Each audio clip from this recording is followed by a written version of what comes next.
Sawit Kinabalu Farm Products Sdn Berhad mula melebarkan sayapnya dengan menjadi sebuah organisasi perintis industri sarang burung walit sejajar dengan Hala 7 Sabah Maju Jaya. Perjanjian usaha sama berkaitan industri itu telah dimeterai antara SKF PSB dan East Borneo Berhad di Ibu Pejabat Kumpulan Sawit Kinabalu Kelmarin. Melalui perjanjian ini, sebuah syarikat usaha sama akan diwujudkan untuk menjalankan sebuah perniagaan yang membekal, memproses dan meniaga sarang burung walit, termasuklah rumah burung dan sarang burung di gua. Selain itu, sebuah kilang pemprosesan sarang burung walit akan dibangunkan di Sabah Agro Industrial Precinct bagi menyokong industri berkenaan dan membantu untuk menyokong sosioekonomi penternak burung walit dalam negeri. SKF PSB adalah sebuah anak syarikat milik penuh Sawit Kinabalu Sdn Berhad yang menjalankan perniagaan mengeluarkan dan menjual produk daging lembu segar dan lembu ternakan hidup selain memiliki serta mengendalikan rumah burung walit di Sabah. Sementara itu, Menteri Pendidikan Datuk Dr. Muhammad Razzi Muhammad Jidin menegaskan penghantaran loka murid akan dibuat tidak lama lagi. Katanya proses penghantaran sudah di peringkat akhir ketika ini dan ia akan sampai dalam masa terdekat. Beliau berkata demikian dalam sidang media sempena sambutan Hari Guru peringkat Pejabat Pendidikan Daerah Beluran di Beluran hari ini. Muhammad Razzi berkata itu antara langkah yang sebelum ini diumumkan Kementerian Pendidikan Malaysia dalam menangani isu beg murid sekolah berat. Katanya beberapa langkah lain pula sudah pun dipraktikan, termasuk mengurangkan subjek harian daripada 7 kepada 4 subjek.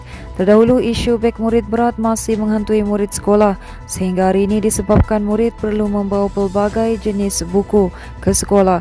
KPM kemudiannya mengumumkan 7 langkah mengelakkan keadaan berkenaan dan antaranya dengan penyediaan loka di sekolah. Manakala Pejabat Pendidikan Daerah Beluran bagaikan mendapat durian runtuh apabila diberikan kelulusan peruntukan tambahan sebanyak RM1 juta hari ini. Penambahan dana tambahan berkenaan adalah bagi memenuhi beberapa lagi keperluan mendesak sekolah-sekolah di daerah berkenaan. Menteri Pendidikan Datuk Dr. Muhammad Razzi Muhammad Jidin berkata, PPD Beluran sebelum ini sudah menerima peruntukan sebanyak RM960,000. Beliau berkata demikian dalam sidang media sempena sambutan Hari Guru peringkat PPD Beluran hari ini. Muhammad Razzi berkata menerusi penyaluran dana tambahan berkenaan, pihaknya berharap ia sedikit sebanyak mampu menyelesaikan masalah berkaitan sekolah dan pendidikan di daerah berkenaan.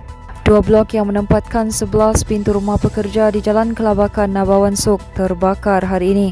Dalam kejadian kira-kira jam 5.30 pagi itu, struktur jenis tidak kekal yang berkeluasan 292 meter persegi berkenaan musnah sepenuhnya. Jurucakap Pusat Gerakan Operasi Jabatan Bomba dan Penyelamat Malaysia Sabah berkata pihaknya menerima panggilan kecemasan pada jam 5.55 pagi. Katanya seramai 6 pegawai dan anggota bersama sebuah jentera FRT dan FRV terus dikerah ke lokasi kejadian. Katanya kebakaran turut membabitkan 2 motosikal jenis Modenas Dynamic yang musnah sepenuhnya, namun tiada sebarang kecederaan atau kemalangan jiwa dilaporkan. Pasukan operasi terus bertindak memadam api menggunakan satu aliran salur bantu mula dari jentera FRT untuk mengawal api berkenaan. Menurutnya, api berjaya dikawal pada jam 9 pagi sebelum dipadamkan sepenuhnya 20 minit selepas itu. Seterusnya, seorang wanita warga Mas maut manakala 4 lagi cedera dalam nahas membabitkan 3 kenderaan di Jalan Bypass Kota Belud awal pagi tadi. Dalam kejadian kira-kira jam 3 pagi itu, wanita berusia 62 tahun disahkan meninggal dunia di lokasi kejadian.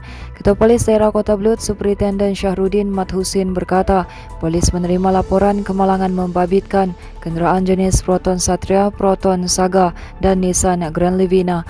Katanya hasil siasatan mendapati Proton Satria yang dipandu lelaki berusia 27 tahun dari arah Taun Gusi menuju ke Pekan, Kota Belud.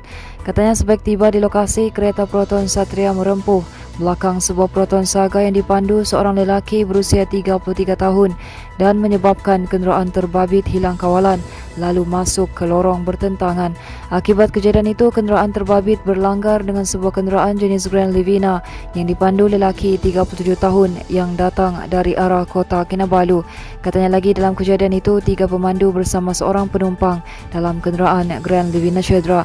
Seorang penumpang dalam kenderaan Proton Saga telah meninggal dunia dan semua mangsa dibawa ke hospital Kota Blut untuk mendapatkan rawatan lanjut. Bagaimanapun, Syarudin berkata kes masih dalam siasatan lanjut di bawah Seksyen 41-1 Akta Pengangkutan Jalan 1987. Beliau dalam pada itu turut menasihatkan orang ramai supaya berhati-hati ketika memandu dan mematuhi undang-undang di jalan raya selain memastikan kenderaan dalam keadaan baik. Teruskan bersama kami di asoka.com, berita komprehensif.